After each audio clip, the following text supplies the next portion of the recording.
നാട്ടിലെ ഓണങ്ങളെ കണ്ടു കണ്ണീർ കഥയിലെ നായകനെ, വീരനിൽ വീരനാം ചന്തുവിനെ ചതിയാൽ മരിച്ചൊര നായകനെ, വയനാടൻ മണ്ണിലെ കുറിച്ചപ്പടയിലെ വീരനാം യോദ്ധാവ് തലക്കൽ ചന്തു, മാനത്ത് ചന്ദ്രൻ ഓടിച്ച പോലെ ശ്രീരാമനത്തൊരു കോമളാങ്കൻ, അടിയും തടയും ഒളിപ്പോയിലും അവനൊത്തൊരാണിന്ന് മണ്ണിലില്ല, ആണഴകൊത്തൊര ചന്തുവിനെ കനവിൽ നിനക്കാത്ത പെണ്ണാളില്ല.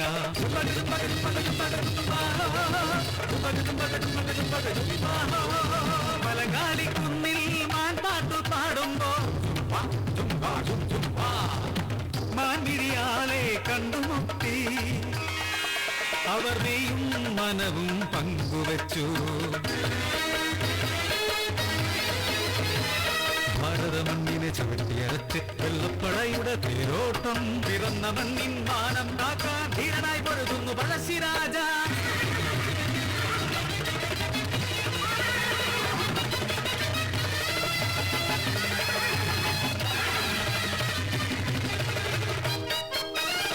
വെള്ളപ്പടയെ മുട്ടുമടക്കി എങ്ങളെ മണ്ണിനെ സ്വന്തമാക്കാൻ കൈമേ മറന്നേങ്ങൾ ഒത്തുചേർന്നേ പഴശ്ശിത്തമ്പ്രാന്റെ പിന്നിലായി.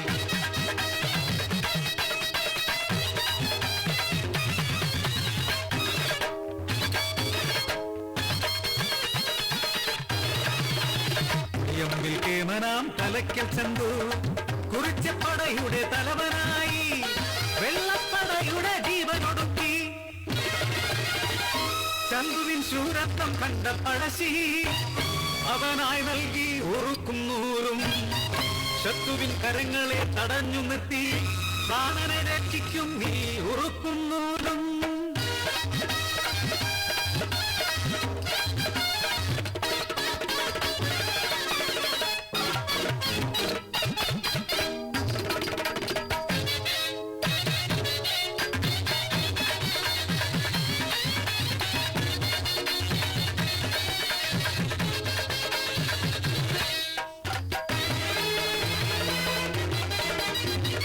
വെള്ളപ്പടയുടെ സ്വപ്നങ്ങളിൽ ചന്തുവിനൊളിയമ്പ് നിറഞ്ഞു കയറി, കണ്ണിനക്കരടാം ചന്തുവിനെ വധിക്കുവാനായവർ നിശ്ചയിച്ചു.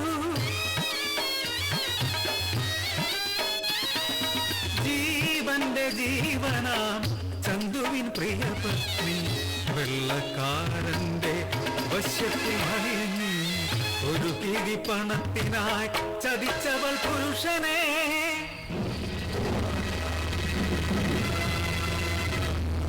നിറകൊണ്ട പാതിരാക്കി ഊരാകെ ഉറങ്ങിയപ്പോൾ ഉറുക്കുന്നൂരും അഴിച്ചു മാറ്റി അവൾ വെള്ളപ്പടയ്ക്ക് വാതിൽ തുറന്നു വെച്ചു.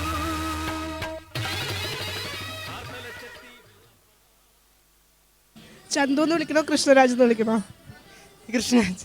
കൃഷ്ണരാജ് എന്ന് മതി. ഓക്കെ, എന്തായാലും നല്ല രസമായിട്ട് തന്നെ ചെയ്തിട്ടുണ്ട് മോനെ. പെർഫോമൻസ് കഴിഞ്ഞു.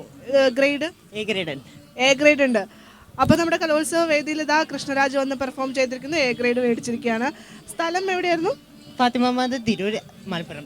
മലപ്പുറമാണ്. അപ്പോൾ എ ഗ്രേഡ് മേടിച്ചിട്ടാണ് കൃഷ്ണരാജ് മലപ്പുറത്തേക്ക് യാത്രയാവുന്നത്. അപ്പോൾ എല്ലാവിധ ആശംസകളും കേരള വിഷൻ്റെ ഭാഗത്ത് നിന്ന്. അപ്പം ഇനി ഇതുപോലെ വിജയിച്ച് ജീവിതത്തിൽ മുന്നേറട്ടെ. ഓക്കെ.